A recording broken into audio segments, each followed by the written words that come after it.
감사합니다. 우리 함께 보실 하나님의 말씀은요, 열왕기상입니다. 구약 성경이고요.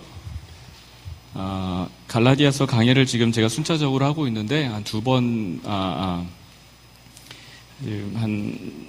오늘하고 다음번까지 열왕기상에 나타난 엘리야에 대해서 구체적이진 않지만 어떤 부분적으로 우리가 살펴보며 은혜를 나누려고 해요. 그래서 열왕기상 19장 1절부터 18절까지 좀 본문이 긴데,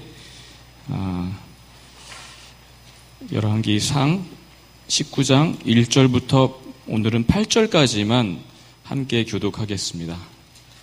열왕기상 19장 1절부터 8절까지의 말씀. 아합이 엘리야가 행한 모든 일과 그가 어떻게 모든 선지자를 칼로 죽였는지를 이세벨에게 말하니,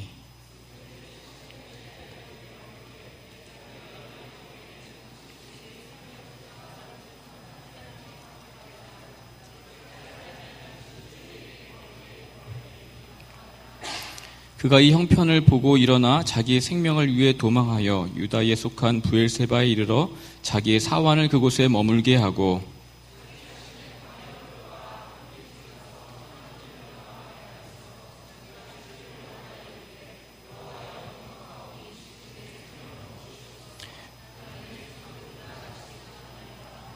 로뎀나무 아래에 누워 자더니 천사가 그를 어루만지며 그에게 이르되 일어나서 먹으라 하는지라.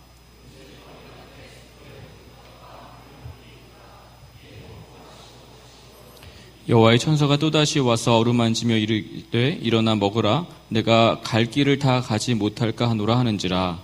이 일어나 먹고 마시고 그 음식물의 힘을 의지하여 40주 10일 하나님의 산 호렙에 이르니라. 아멘. 한 번 더 기도하겠습니다.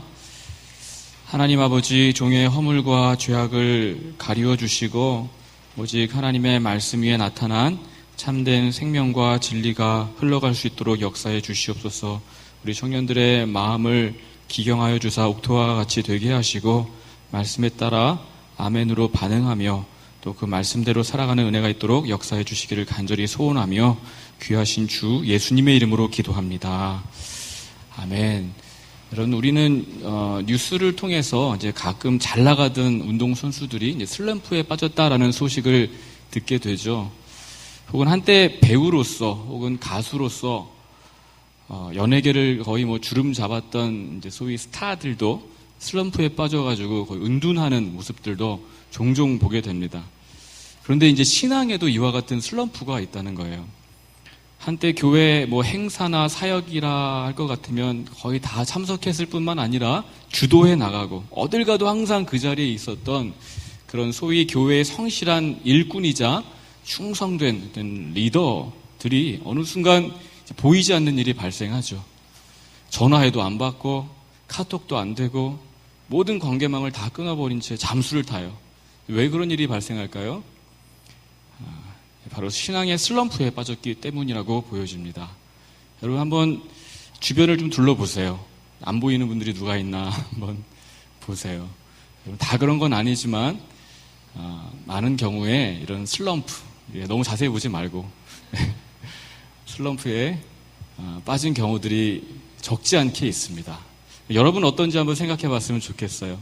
주일마다 이렇게 빠짐없이 성실하게 예배를 드리고 있어요.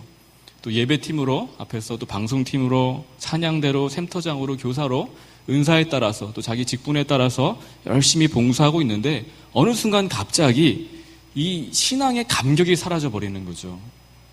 열정이 없는 거예요. 말씀을 들어도 은혜가 되지 않고 봉사를 해도 즐거움이 없어요. 기도하고도 싶지 않아요. 기도의 자리를 피해버려요. 기다렸던 샘터 모임도 부담스럽게 느껴지고 사람 만나는 것도 다 귀찮고 모든 일에 의욕이 없어졌다면 그럼 뭡니까? 신앙의 슬럼프가 찾아왔다는 증거일 수 있습니다. 사실 우리는 성도이기 이전에 사람이죠. 먼저 인간입니다. 그렇기 때문에 누구나 이 같은 그런 집체, 매너리즘, 슬럼프를 경험할 수가 있습니다. 바로 오늘 이제 본문의 주인공인 엘리야조차도 그런 슬럼프에 빠졌기 때문에 그래요. 엘리야는요, 여러분 모세의 버금가는 이스라엘의 위대한 영적 지도자였습니다. 특별히 이제 열왕기상 18장, 오늘 19장을 잠깐 봤는데 18장에 보면은요, 엘리야의 능력이 얼마나 대단했는지 우리가 잘 발견할 수가 있어요. 450명이나 되는 그런 하나님을 대적하는 바알 선지자들과 맞짱을 떱니다. 니네들 나와라, 한번 싸워보자, 겨뤄보자 해서 그들 앞에 이 한 명이 엘리야가 섰을 때 조금도 위축되거나 흔들리지 아니하고 오히려 그 능력 있게 하나님의 그 성령의 불을 임하게 하사 다 태워버리죠. 그래서 하나님의 살아계심을 증명했던 그 위대한 선지자였습니다. 또한 3년 6개월 동안 비가 오지 않아서 땅이 쩍쩍 갈라지고 그런 모두가 굶주렸던 그런 심각한 기근의 때에 하나님을 향한 간절한 기도로 하늘문을 열고 비를 내리게 했던 장본인이 바로 엘리야였어요. 그래서 이제 신약 야고보서 5장 17, 18절에 보면은요, 엘리야에 대해서 이렇게 이제 해석을 하는데, 엘리야는 우리와 성정이 같은 사람이로되 그가 비가 오지 않기를 간절히 기도한즉 3년 6개월 동안 땅에 비가 오지 아니하고 다시 기도하니 하늘이 비를 주고 땅이 열매를 맺었느니라 하고 기록하고 있습니다. 여러분, 강조하는 게 뭐예요? 다시 말해서 엘리야가 특별했기 때문이 아니라는 거죠. 성경은 분명히 강조하고 있습니다. 엘리야는 우리와 성정이 같은 사람이로되, 즉 우리와 똑같은, 다르지 않은 죄의 유혹을 받고 넘어질 수 있는 실수가 많은 인간이라는 거죠. 그러나 엘리야는 뭐가 달랐습니까? 하나님을 믿었다는 거예요. 히브리서 11장 6절에 이런 말씀이 있습니다. 믿음이 없이는 하나님을 기쁘시게 하지 못하나니 하나님께 나아가는 자는 반드시 그가 계신 것과 또한 그가 자기를 찾는 자들에게 상 주시는 이심을 믿어야 할지니라. 여러분, 이 믿음, 바로 이러한 하나님을 기쁘시게 하는 참된 믿음을 가지고 하나님께 나아가 간절히 매달려 기도했기 때문에 이와 같은 하나님의 놀라운 능력과 기적과 특별한 은총을 경험할 수 있었던 것이죠. 그러므로 여러분, 우리도 이 엘리야처럼 하나님을 믿고 간절히 기도할 때 이와 같은 놀라운 응답과 기적을 경험하게 될 줄 믿습니다. 그런데 우리는 한번 좀 돌아봤으면 좋겠어요. 우리 기도가 어떤지. 식기도 외에 기도를 잘 안 하시는 분들이 꽤 많이 있는 것으로 알고 있습니다. 기도를 해도 하루에 10분 이상 하지 못하는 분들도 많고, 한다고 해도 그 기도가 얼마나, 여러분 한번 돌아보세요. 얼마나 피상적인지, 희마리가 없는지, 열정이 없고 형식적인지, 그래서 도무지 부르짖을 줄 몰라요. 열렬히 기도한 게 뭔지를 모릅니다.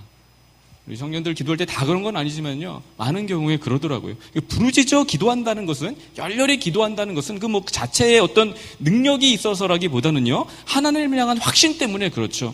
하나님이 살아계신다는 것, 그리고 말씀처럼 그가 자기를 찾는 자들에게 상 주시는 이심을 믿기 때문에 그렇게 열렬히 부르짖으며 마음을 토설하고 구체적으로 조목조목 하나님께 기도하며 간구하는 거죠. 이처럼 하나님께 간절히 부르짖고 열렬히 기도하는 저와 여러분이 되었으면 좋겠습니다. 심지어 우리 예수님도 그러했어요. 히브리서 5장 7절에 보면은 그는 육체에 계실 때 자기를 죽음에서 능히 구원하실 이에게 심한 통곡과 눈물로 간구와 소원을 올렸다라고 기록하고 있습니다. 그래서 그의 경건하심으로 말미암아 들으심을 얻었느니라. 여러분, 예수님도 하나님이시잖아요. 분명한 신성을 가지고 계심에도 불구하고 육체에 계실 때 우리와 똑같이 하나님께 간구했습니다. 그것도 심한 눈물과 통곡으로 소원을 올렸다라고 말씀하고 있고, 그래서 응답을 받았다라고요. 예수님이 그러했다라면 우리와 더 말할 게 뭐가 있겠습니까? 기도해야 되겠죠. 부르짖어 기도하는 우리 모두가 되었으면 좋겠어요. 그런데 여러분, 엘리야가 슬럼프에 빠졌습니다. 이게 중요한 내용이죠. 믿음이 약해서가 아니에요. 말씀드린 것처럼 하나님의 살아계심을 누구보다도 확신했던 사람입니다. 450명의 그 바알 선지자 앞에서도 조금도 주눅들지 않았던 사람이에요. 기도가 부족해서 그랬던 것도 분명 아니죠. 누구보다 열렬히 부르짖으며 뜨겁게 기도했던 사람이 엘리야였어요. 그럼에도 불구하고 그는 18장, 오늘 열왕기상 18장에서 그 위대한 일을 감당했던 그런 놀라운 기적들을 보여줬던 엘리야가 오늘 보면 바로 한 장 넘어가서 19장부터 이 바닥으로 곤두박질을 치고 있는 모습을 여과없이 성경은 보여주고 있습니다. 여러분, 이것이 현실이에요. 기도하고 뭔가 했더니 뭔가 딴 대단한 일들이 일어날 것 같은데 생각보다 우리가 경험해봐서 또 알 수 있죠. 그렇게 많은 일들이 일어나지 않고 오히려 많은 믿음의 사람들, 여러분 전기를 한번 잘 읽어보십시오. 성경에 나와 있는 인물뿐 아니라 교회사에 아주 어떻게 보면 포장되지 않은 참 어떤 일기 같은 글들이 참 어떤 면에서는 좋은데, 그런 사람들의 고백과 삶을 자세히 감찰해 보면은요, 쉽지 않음을 알 수 있어요. 믿음의 사람들, 우리가 존경에 맞지 않는 그런 소위 영웅들, 심지어 목사님이나 선교사님들조차도 이런 일에, 이런 깊은 슬럼프에 빠져서 허우적대는 일들이 생각보다 허다하게 많더라고요. 제가 이름을 호명할 수 있을 정도로 많은 유명한 분들이 심지어 우울증에 빠져서 치료를 받지 않으면 안 될 정도로 심각한 상태에 놓였던 분들도 제가 알고 있고요. 공황장애라든지, 그리고 많은 정신적인 질병으로 고통 가운데 하나님께 부르짖으며 신앙했던 분들이 적지 않게 있습니다. 그래서 저 위대한 엘리야도 오늘 본문을 보시면 4절에 보세요. 어떤 일이 발생하죠? 로뎀나무 아래에 앉아서 자기가 죽기를 원하여 이르되 여호와여 넉넉하오니 지금 내 생명을 거두시옵소서. 18장에서 그렇게 위대한 일들을 했던 엘리야가 바로 한순간에 돌변해서 죽고 싶을 만큼 그런 깊은 영적 침체에 빠져버렸다는 거죠. 죽고 싶었던 겁니다. 여러분, 이처럼 우리도 주를 위해 헌신했어요. 주를 위해 열심히 봉사했어요. 많은 열매를 거두었어요. 그럼에도 불구하고 어느 날 갑자기 이대로 잠자리에서 일어나지 않았으면 좋겠다 하는 마음이 일어날 때가 있습니다. 하루를 시작하면서도 그냥 하루가 시작되지 않았으면 좋겠다. 살고 싶지 않다. 그냥 죽어버렸으면 좋겠다. 세상이 다 무너져 내렸으면 좋겠다. 이런 마음이 일어나곤 하죠. 이미 여러분 가운데 그런 삶을 살아가고 있는 분들이 계실지도 모르겠어요. 저도 최근에 이제 그런 마음을 잠깐 동안 가졌어요. 예배하고 싶지도 않고, 목사라인 이 타이틀도 다 떼어버리고 싶고, 어디 그냥 훌쩍 잠적해버리고 싶은 마음이 일어나더라고요. 사람 다 만나고 싶지도 않고, 잠시 동안 그런 마음들을 갖고 허우적댔던 기억이 있습니다. 그러나 여러분, 이제 그런 어려운 가운데 있는 분들에게 하나님의 위로와 또 만지심이 있게 되기를 간절히 축원해요. 그럼에도 여러분, 이유 없는 결과는 없죠. 엘리야가 완벽했는데, 하나님의 말씀에 따라 순종하며 올곧게 잘 살았는데 어느 날 갑자기 슬럼프에 빠진 것은 아닙니다. 그럼 세 가지 중대한 실수가 엘리야에게 있었음을 우리는 본문을 통해서 발견할 수가 있어요. 그 세 가지 여러분 문제들을 우리가 살펴보면서 교훈을 얻어 우리에게 이런 문제들이 반복되어 나타나지 않기를 간절히 소원합니다. 그럼 첫 번째 문제는 뭐냐면, 하나님께 집중했던 눈과 귀가 사람에게로 옮겨졌기 때문입니다. 본문에 보면은요, 엘리야가 행한 일과 바알 선지자 450명을 처단한 사실을 누가 듣게 되냐면 이세벨이 듣고 이 상황을 파악하게 돼요. 그래서 2절에 보시면은요, 오늘 본문 이세벨이 사신을 엘리야에게 보내요 이르되 내가 내일 이맘때에는 반드시 내 생명을 저 사람들 중 한 사람의 생명과 같게 하리라. 그렇게 하지 아니하면 신들이 내게 벌 위에 벌을 내림이 마땅하니라 한지라 하면서 엘리야에게 엄포를 놓습니다. 너 죽여버리겠다라는 거죠. 이 말을 들은 엘리야는 어떻게 반응할까요?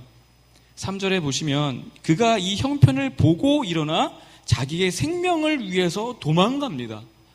세번역 성경에 보면은요, 두려워서 급히 일어나 도망갔다라고 번역하고 있어요.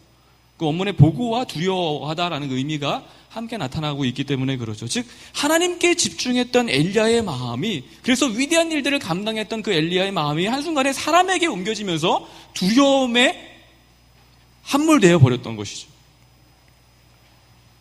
이렇게 천하의 엘리야도 사람의 말 한마디에 무너지더라는 것입니다. 이것을 성경은 분명히 우리에게 교훈하고 있어요. 그러므로 여러분, 먼저 우리는 이 말 한마디를 조심해서 해야 합니다. 말이 굉장히 위력이 있어요. 이 악녀 이세벨의 말에 엘리야가 흔들리고 낙심했다라면은요, 비난과 그런 험담에 버틸 사람은 별로 없음을 여러분 기억하셔야 돼요. 에이, 목사님 괜찮아요. 이 친구는 뭐 무슨 얘기를 해도 다 들을 수 있어요. 얘는 대인배예요. 막 대해도 괜찮아요. 얘는 그런 거 가지고 신경 안 써요. 여러분, 그런 사람 없습니다. 그냥 막말해도 다 받아줄 것만 같은 사람이 있을 수 있겠지만은요, 그렇지 않아요. 물론 이제 정도의 차이는 있겠지만 누구나 비난받고 정죄받으면 힘들죠. 저도 비교적 좀 그런 사람들의 말에 예민하게 반응하지 않는 편이라고 생각이 되어지는데, 어느 순간 이게 계속 쌓이다 보니까는요, 그냥 폭발을 할 때가 있더라고요. 어따 사람 앞에 폭발하면 제가 이제 이거 사역하기 힘드니까 집에 가서 폭발을 하는 거죠. 괜한 제 아이들에게 그냥 잘못했다고 막 혼내고 그러면서 부모 노릇을 잘 못할 때가 종종 있습니다. 여러분, 그래서 에베소서 4장 29절에는 이런 말씀을 해요. 무릇 더러운 말은 너희 입 밖에도 내지 말고 오직 덕을 세우는 데 소용되는 선한 말을 하여 듣는 자들에게 은혜를 끼치게 하라. 분명히 명령하고 있어요. 더러운 말은 입 밖에도 내지 말라. 아주 강력한 표현인데요. 말의 힘이 그만큼 세기 때문에 그렇습니다. 말로 사람을 살리기도 하고 죽이기도 하죠. 그런 능력을 모든 사람에게 하나님께서 부여해 주셨던 거예요. 그러므로 어떻게 하라고요? 항상 말로써 덕을 세우고 은혜를 끼치게 하는 저와 여러분이 되었으면 좋겠습니다. 사실 여부가 중요한 게 아니에요. 이거 진짜예요. 거짓말하는 거 아니에요. 정직하게 저는 얘기하고 있어요. 이게 굉장히 중요한 개념이죠. 그럼 정직하게 말하는 것, 거짓말하지 않는 것 참 중요한 성도로서의 자질입니다.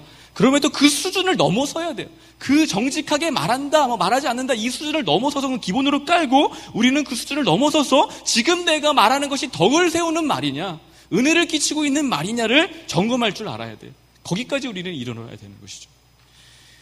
그럼에도 동시에 우리는 이 엘리야의 입장에서 생각해 볼 수 있어야 되겠죠. 엘리야의 문제가 뭐였습니까? 지금 방금 말씀드린 것은 이세벨의 입장에서 말씀드린 거였고요. 엘리야의 입장에서 생각해 본다면 엘리야의 문제는 사람의 말에 그런 비난이나 어떤 험담에 너무 민감하게 반응하고 받아들였다는 거죠. 여러분, 성도에게는 분별력이 다 있습니다. 우리가 바른 기준을 가지고 있다면 분별력은 더욱더 날카로워지는데 그때 그 사람들의 말을 들을 때 이게 참인지 거짓인지 분간할 수가 있어요. 거짓이라면 가차없이 이 말씀을 들어서는 안 되죠. 무시해버리는 거죠.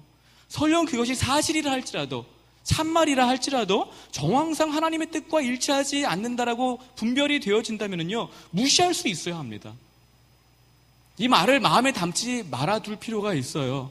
그냥 사람 말이라고, 혹은 내가 존경하는 어떤 내가 잘 알고 있는 지인의 말이라고 해서 그냥 무조건 받아들이고 다 그냥 소화하고 믿어버려서는 안 되는 거예요. 여러분, 그건 지혜롭지 못한 어리석은 행동이죠.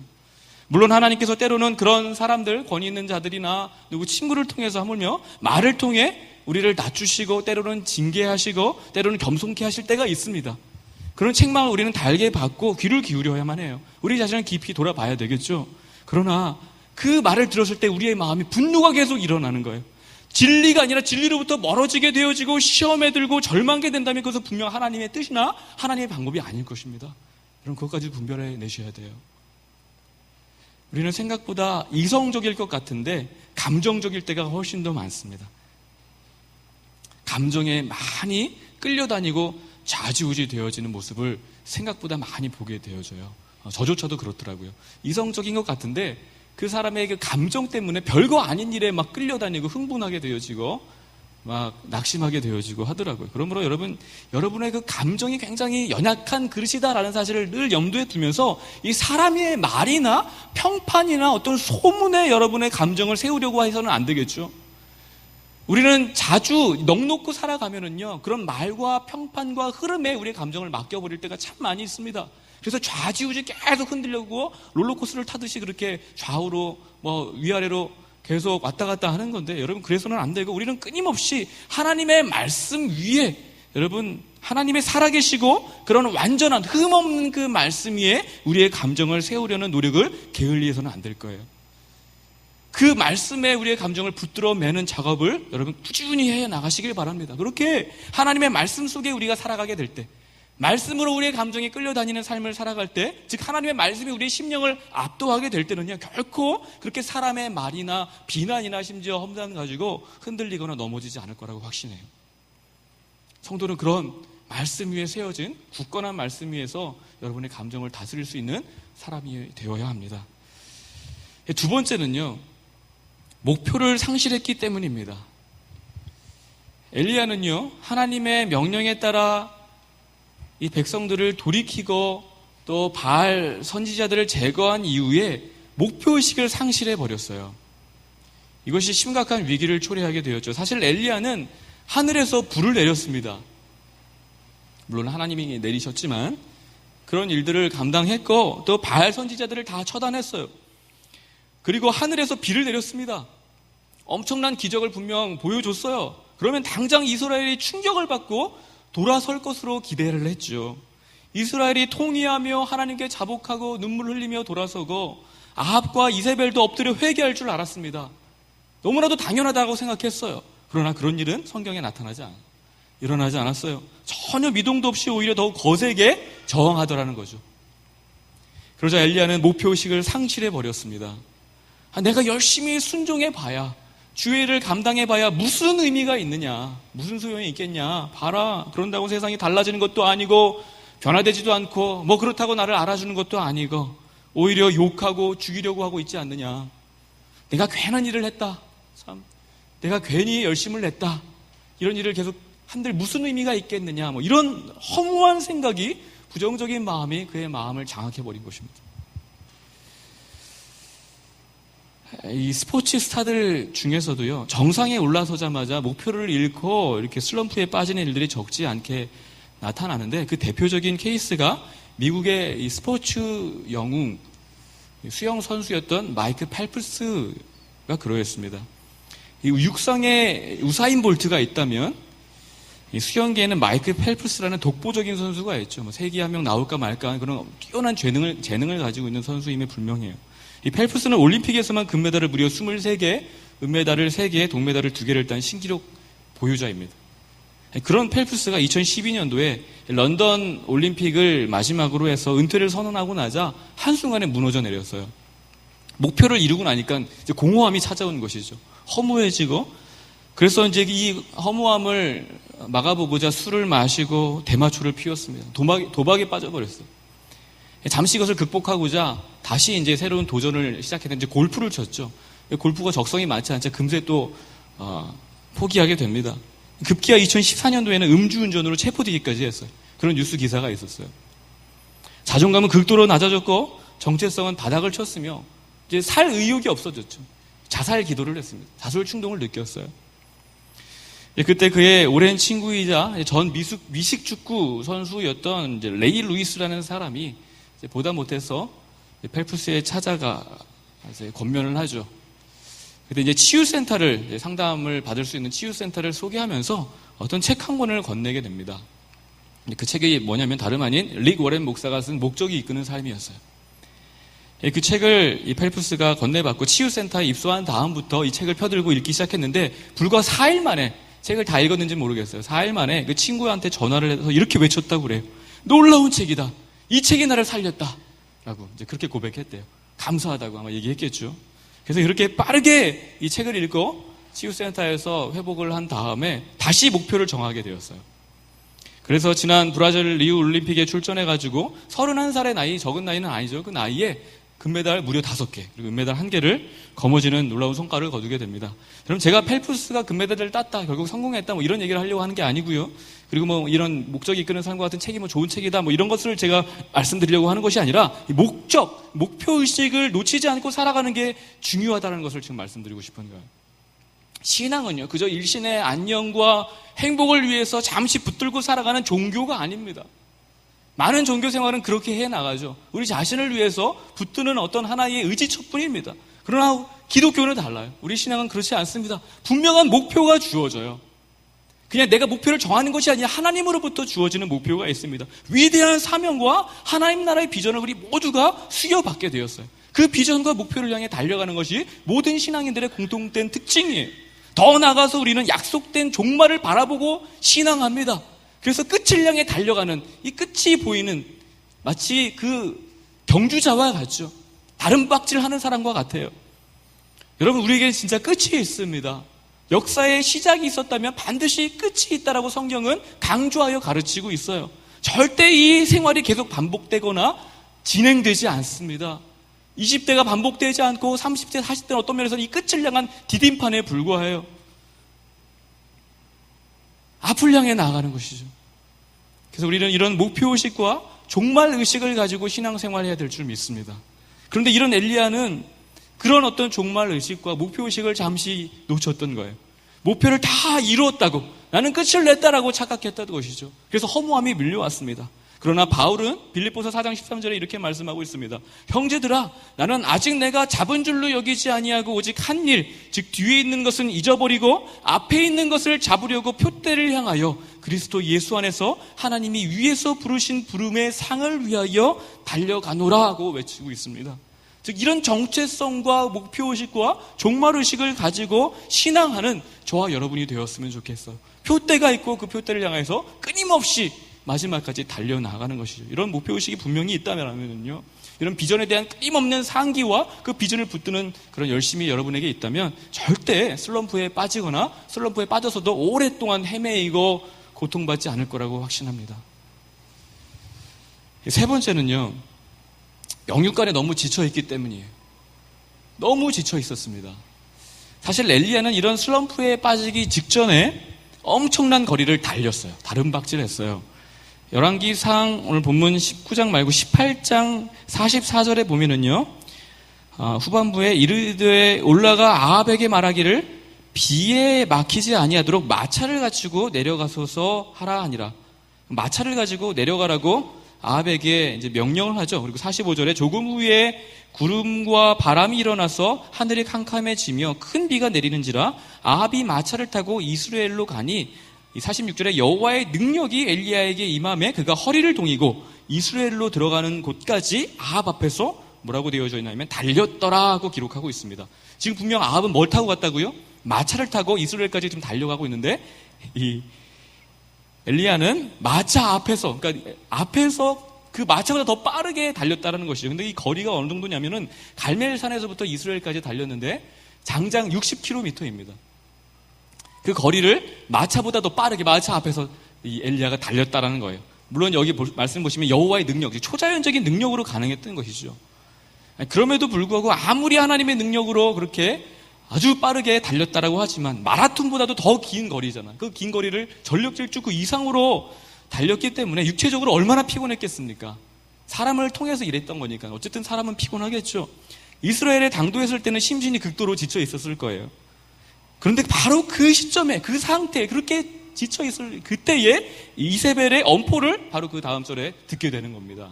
그래서 이제 슬럼프에 빠지게 되었죠. 여러분, 우리의 육체는 반드시 영혼에 영향을 미치게 되어져 있습니다. 아주 긴밀해요. 아무리 기도를 많이 하고 아무리 성경을 많이 읽고 묵상을 많이 했어도요, 육체가 피곤하고 지치게 되면은요, 짜증이 막 올라오고 성질나고 침체에 빠질 수 있습니다. 그게 사람이에요. 우리가 이 땅을 살아가는 동안에는요, 육체와 영혼이 따로 놀지 않죠. 영과 육이 다 하나로 분리되지 않고 연합되어져서 연결되어져 있기 때문에 서로 긴밀하게 영향을 주고받는 관계 속에 있습니다. 분리되지 않아요. 그러다 보니까 이 450명을 상대했던 그 무적의 엘리야가 단 그 한 명의 말에 이렇게 여지없이 무너지는 것이죠. 이런 일들이 실제로 우리의 신앙 가운데 가능한 것입니다. 이처럼 여러분이 가정에서, 학교에서, 직장에서 쉬지 못하고 계속해서 과도한 업무와 스트레스에 시달리다가 막 머리가 꽉 눌려 있다가 여러분 교회 예배당에 와서 주일에 이렇게 은혜 받기 위해서 예배 드리면은 은혜가 됩니까? 잘 안 될 때가 있죠. 여러분, 영적으로 공급받을 것 같은데 공급받지 못하고 오히려 힘들 때가 많은 이유도 바로 이와 같은 그런 원인 때문에 그렇습니다. 영적인 공급은 커녕 그리고 만사가 다 귀찮아지죠.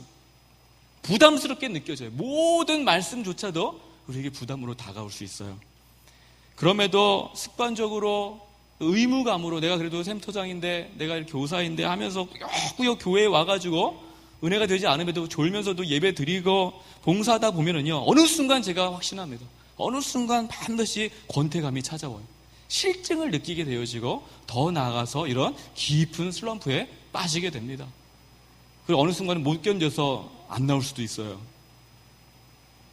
혹은 나오지는 그래도 체면 때문에 나오기는 해도 거의 죽은 시체와 같이 마른 뼈다귀와 같이 예배 드리는 경우도 거의 동태 눈깔 하고선 이렇게 예배 드리는 일들도 허다하게 많이 있죠. 여러분, 제가 지쳐있는 청년들을 이렇게 살펴보면 대부분 이런 과정을 거쳤음을 발견하게 됩니다.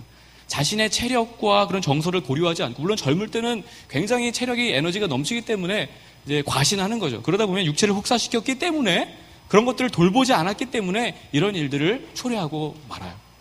그러나 성경은 강조하죠. 이것을 그냥 가볍게 얘기하지 않습니다. 영육의 쉼이 함께 필요하다라는 거예요. 영혼만 쉬어서 되는 게 아니라, 예배만 드려서 되는 게 아니라 함께 쉬어야 된다. 그래서 예수님도 마가복음 6장 31절에 제자들에게 이렇게 말씀하고 있죠.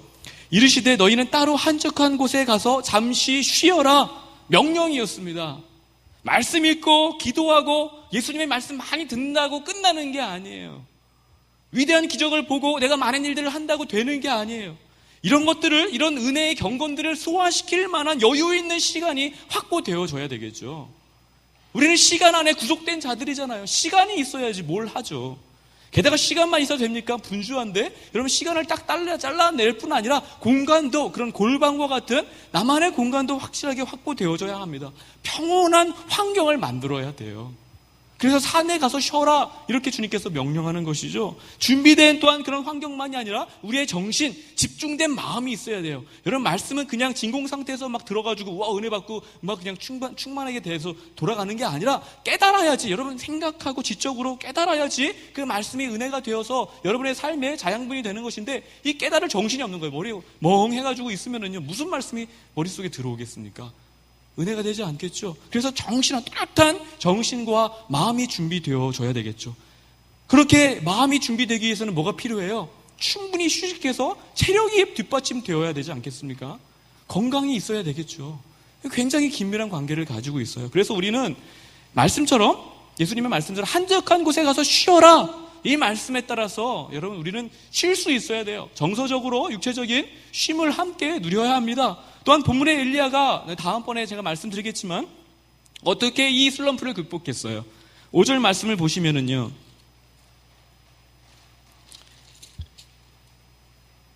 로뎀나무 아래 누워 자더니, 그렇게 원망하고 죽고 싶습니다라고 고백했던 엘리야가 로뎀나무 아래서 결국에 누워 자고, 천수가 그를 어루만지면서 일어나 먹으라 해서 먹고 또 자고 먹고 하는 그런 시간들을 갖게 됩니다. 그리고 먹고 자는 그런 안식을 누렸던 것이죠.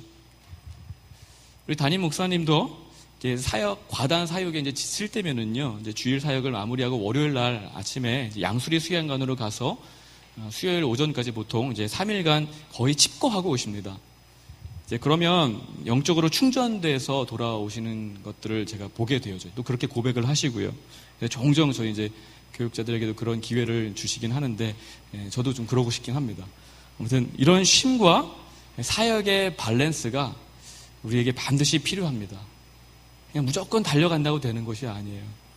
그러나 이것은 결코 치열하게 살지 말고 한량처럼 대충 대략 적당히 살아도 된다라는 일종의 게으름을 부추기는 말씀이 아니죠. 오해해서는 안 됩니다. 엄밀하게 말해서 이 말씀은 안식일을 지켜라는 명령하고도 연결될 수 있을 것 같아요. 안식일은 엄중한 명령이죠. 십계명에 나타나 있는 말씀입니다. 구약시대는요, 안식을 그렇기 때문에 지키지 못하면 어떻게 돼요? 돌에 맞아 죽었어요. 그만큼 안식은 신앙에 있어서 핵심이고요. 지금도 유효하죠. 그리고 신앙의 목적이라고도 말할 수 있습니다. 절대 과언이 아니에요. 우리 열심히 봉사하고 사명을 감당하는 그 궁극적인 끝에 뭐가 있습니까? 그리스도 안에서의 안식이 있어요. 그리고 영원한 안식이 우리에게 보장되어져 있어요. 창조 때도 그랬죠. 하나님께서 일하시고 나서 마지막에 쉬었어요. 이것이 어떤 면에서 신앙의 궁극적인 목적이라고도 볼 수 있어요. 쉬지 않으면, 그렇기 때문에 우리 신앙은 말라 죽게 되어져 있습니다. 이게 창조의 원리예요. 반면 쉼을 통해서 우리 신앙은 살찌우고 더욱더 강건해지는 것입니다. 그럼에도 목사님, 쉴 수 있어요? 저조차도 사실 그렇게 얘기하기가 쉽지 않죠. 실천하기 어려운 이유가 뭡니까? 우리가 다 아시겠지만 구조적인 이유 때문에 그래요. 쉴 수 없는 환경이에요. 성공을 부추기는 사회 속에서 우리가 정신없이 살아가고 있어요. 쉬었다가는 도태돼요. 자리가 뺏겨요. 치열한 경쟁 관계 속에서 우리는 정신없이 살아갈 수밖에 없습니다. 그럼 너무 안타깝죠. 그러나 그보다도 더 우선적으로 문제는 뭐냐면, 그런 환경만 탓할 게 아니라 우리 자신의 문제도 있어요. 우리의 마음의 문제죠. 내면의 분주함이 어떤 면에서는 영향을 받아서 말씀에 의하여 우리의 감정과 의지가 따라가는 것이 아니라 이런 환경에 쫓아가다 보니까 결국 우리가 이게 소진하는 것이죠. 내면의 분주함이 어떤 면에서는 더 심각한 것입니다. 분주함은요, 죄로 오염된 우리 본성의 또 다른 형국이라고 볼 수 있어요. 결코 그냥 분주함은 중립적인 것이다, 죄가 아니다라고 볼 수 없습니다. 죄의 영향을 받았고 또 죄로 나아갈 수 있는 발전 가능성이 있는 굉장히 중요한 수단이에요. 얼마 전 우리 필향의 대표이신 누굽니까? 김광희 형제님께서 주보 여러분 보세요. 주보의 글들. 주보에 보시면 이제 우리들의 이야기가 있는데 우리들의 이야기를 안에 자존심의 여러 가지 모습이라는 제목으로 3편의 글을 연재했습니다. 보셨어요? 케빈 드영이라는 분이 쓴 미친 듯이 바쁜이라는 책에서 발췌한 내용인데 제 책이 이 책이 좀 좋은 것 같아가지고 제가 주문을 해서 우리 광희 형제로부터 받았습니다 오늘. 근데 이제 처음 제가 이제 발췌한 내용인지 모르고 그냥 글을 그냥 쭉 읽어 나갔다가 깜짝 놀랐어요. 광희 형제가 저를 겨냥해서 쓴 글인 줄 알고 드디어 이제 글을 통해서 나를 공격하는구나. 너무 찔리는 거예요. 여러분 그만큼 사람들의 내면을 매우 날카롭게 해부해서 폭로하는 글이었던 거죠. 기회가 되면 책을 봤으면 좋겠고 안타깝게도 품절이랍니다. 딱 죽어 남았는데 그 중에 제가 한 권을 샀어요. 그 글에 따르면은요, 사람들은 대부분 칭찬받기 위해서 살아간다라고 합니다. 칭찬받기 위해서. 그래서 자신이 더 많은 인기와 찬사를 얻을 수만 있다면, 명성을 얻을 수만 있다면 가정이나 교회는 물론이거니와 심지어 하나님과의 관계까지도 그냥 아무렇지도 않게 팽개치고 되든지 말든지 정신없이 그 칭찬받기 위해서 살아간다는 거예요. 진짜로 여러분 내면을 한번 뜯어보세요. 그런 경우들이 생각보다 많이 있습니다. 사람 때문에. 또한 대부분 사람들은 자신의 능력을 그래서 과대평가한다라고 지적하고 있어요. 그 글에 보면은 과소평가할 것 같은데 생각보다 아니래요. 과대평가한대요. 그래서 거의 모든 직장인들은 자신을 인류 사원이라고 생각하며 일한다고 합니다. 여러분 정말 그래요? 학생들도 아마 그렇게 생각할 수도 있겠죠. 나는 그래도 우등생이야. 기회가 주어지지 않았을 뿐이지 똑같은 형편에서 내가 금수저여서 내가 공부를 했다면 저들보다 더 위대한 일을 했을지도 몰라 이런 생각을 하면서 공부하는 학생들도 꽤 많이 있다라고 지적을 하는 것이죠. 이제 그런 관점에서 그 책은 또한 뭐라고 지적하냐면 심지어 목사들도 자신을 뛰어난 설교자라고 생각한다는 겁니다. 이 말에 확 찔렸어요. 생각보다 그러합니다. 그래서 문제는 뭐냐면 내가 이 일을 안 하면 대체할 사람이 없는데 내가 없으면 어떻게 하지? 모든 게 나에게 달렸어라고 착각하면서 분주함에 빠지는 거죠. 그래서 더 열심히 일을 한다는 거예요. 물론 그게 촉매제가 되긴 하지만 여러분 건강한 촉매는 아니죠. 더 나아가서 사람들은 실제로 어떤 신념보다는 직장 상사나 부모님이나 여자친구나 동창들이나 어떤 지인들에게 무언가를 증명해 보이기 위해서 바쁘게 일한다라고 또 이 책은 지적하고 있어요. 적실한 지적이라고 생각합니다. 그러니까 사람들이 아니에요. 하나님의 영광을 위해서 저는 신앙하고 있습니다라고 얘기는 하지만 사실 여러분 뜯어보세요. 여러분이 열심을 내고 열정을 갖는 그분이 무엇인지를 한번 생각해 보세요. 여러분 자신의 만족이나 혹은 누군가 부모님에게 지인들에게 뭔가를 보여주기 위해서 내가 그래도 놀고 먹고 있는 사람이 아니야. 이런 능력을 가지고 있는 사람이에요. 나 이렇게 만만한 사람 아니에요. 라는 것을 보여주기 위해서 일종의 자기 PR이죠. 끊임없이 자랑하는 것이죠. 그래서 자신이 얼마나 바쁜지를 자랑합니다. 얼마나 많은 일들을 하고 있는지를 은근히 자랑하고 성과들을 자랑하죠. 그렇게 해서 사람들로 하여금 동정심을 유발하게 돼요. 너 너무 바빠. 너무 바빠. 그래서 이거 힘들겠다. 이런 얘기를 들으면서 은근히 쾌감을 느낀다라고 책은 얘기하고 있어요. 굉장히 찔리는 얘기예요. 때로는 감당할 수 없을 만큼의 많은 계획들을 세워서 자신을 끊임없이 몰아붙이죠. 바쁨 속에서 연민을 느끼고 또 만족을 느끼고 자랑을 합니다. 그리고 완벽주의를 지향해요. 완벽주의는 대부분 자신의 만족과 사람들에게 보이기 위한 거예요. 그리고 자신의 지위와 능력을 끊임없이 유지하기 위해서 모든 것들을 사사건건 참견하고 간섭하고 여기저기 다 자기가 컨트롤하려고 몸부림을 치고 자신의 명성과 흔적을 남기기 위해서 그래서 블로그를 만들어서 글을 올리고 팔로워들의 반응을 살피고 또 팔로워들이 실망할까봐 계속해서 또 무언가를 미친 듯이 일을 해가지고 성과를 내서 또 글을 올리는 것이죠. 많은 팔로워들과 함께 SNS를 하는 분들은 아마 이해하실지도 몰라요. 여러분 그런 일들이 현대인의 실상이라고 이 책은 고발하고 있는데 여러분 동의하십니까? 동의하는 부분들도 있겠지만 아닌 부분들도 있겠지만 자세히 여러분 자신을 보시면은요 모든 것이 다 똑같진 않지만 제가 봤을 때는 거의 맞습니다. 여러분 하나님 때문에 그렇게 바쁜 게 아니에요. 진리와 비전 때문에 바쁜 게 아니에요. 대부분 그래요. 사람 때문에 어떤 명성과 자신의 찬사와 이름 때문에 이렇게 분주하게 정신없이 살아가고 있다는 것이죠. 그러므로 여러분 우리는 이런 참된 안식을 누리기 위해서 뭘 해야 돼요? 이런 분주함들을 다 내려놔야 돼요. 이런 분주함들을 우리 마음 가운데 가지고 있는데 어떻게 안식을 누릴 수가 있습니까? 안식일을 어떻게 지킬 수가 있어요? 우리 안에 어떻게 참된 쉼으로 말미암아 충전이 있겠습니까? 우리 자신 안에 깊이 내재된 그런 야망, 끊임없는 사랑받고 인정받고자 하는 그런 욕망들, 인기와 명성을 위한 모든 노력들, 그런 자신의 소유욕들, 여러분 다 내려놓을 수 있어야 합니다. 그럴 때야 비로소 우리는 참된 안식을 누릴 수 있을 거예요. 만약에 그렇지 않으면, 그런 내려놓음이 없으면, 그리고 하나님께 그렇게 맡김이 없으면 우리는 이런 분주함 속에서 우리 생활을, 이런 계속적인 분주한 생활을 반복하게 될 것이고, 그럼 어느 순간 영적인 슬럼프에 빠져서 헤어나오지 못하게 될 것입니다. 저와 여러분이 그런 삶을 살지 않게 되기를 간절히 주의 이름으로 축원합니다. 여러분, 세 가지 꼭 기억하셨으면 좋겠어요. 하나님께 집중했던 눈과 귀가 사람에게 옮겨진 것은 아닌지, 또한 목표를 상실하고 우리가 신앙하고 있는 것은 아닌지, 세 번째로 이렇게 영육에 너무 지쳐 있는 것은 아닌지, 쉼을 갖지 못하고 분주함 속에 살아가고 있는 것은 아닌지, 여러분 이것이 중대한 원인이 됩니다. 여러분의 영적 슬럼프를 극복하고 충만한 그런 신앙생활을 감당하는 저와 여러분 될 수 있게 되기를 간절히 주의 이름으로 축원합니다. 기도하겠습니다. 하나님 아버지, 엘리야와 같이 하나님께 집중했던 우리의 눈과 귀가 사람에게로 옮겨지지 않도록 붙잡아 주시옵소서. 목표를 상실한 채 정신없이 살아가는 우리의 모습이 있지는 않은지 돌아보며 하나님 분명한 비전과 사명을 가지고 종말 의식을 가지고 신앙하는 우리 모두가 될 수 있도록 붙들어 주십시오.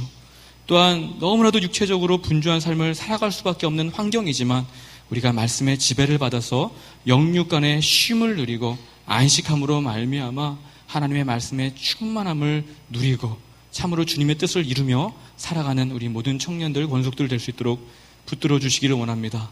그래서 이런 슬럼프들을 우리가 극복하며 열정적으로 비전을 향하여서, 하나님을 향하여서 뜨겁게 달려나가는 우리 모두가 될 수 있도록, 청년 부서가 될 수 있도록 붙잡아 주시옵소서. 귀하신 주 예수님의 이름으로 기도합니다. 아멘. 우리 시간 다 자리에 일어나셔서 함께 찬양하며 우리가 고백했으면 좋겠어요. 주님, 우리가 가진 그런 야망과 열심들을 내려놓고 주님의 사랑으로 우리 심령이 충만하기를 원합니다. 내가 주인 삼은 모든 것 내려놓고 내 주 대신 주 앞에 나가 내가 사랑했던 모든 것 내려놓고 주님만 사랑해.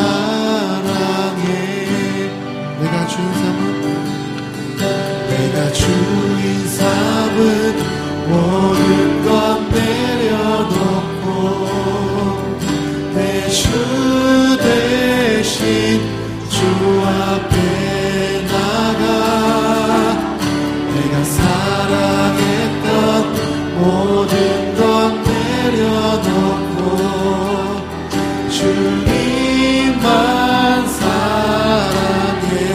주 사랑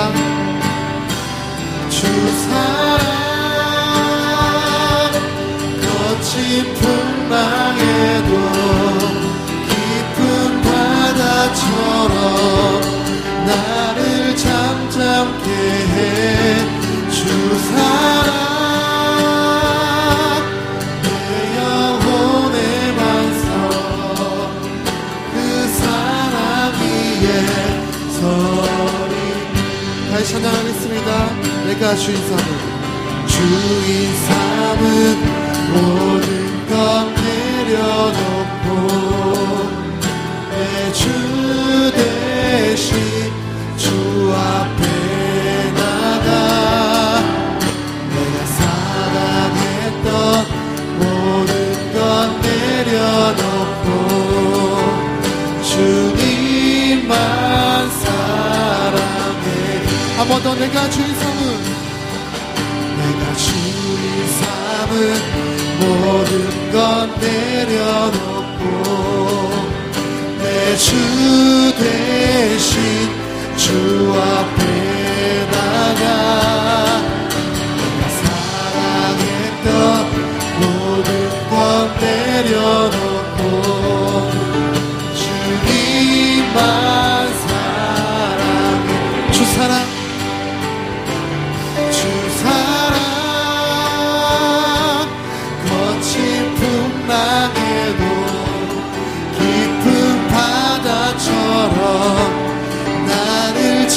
잠잠케 해 주 사랑 내 영혼의 반석 그 사랑 한 번 더 고백합시다. 주 사랑 주 사랑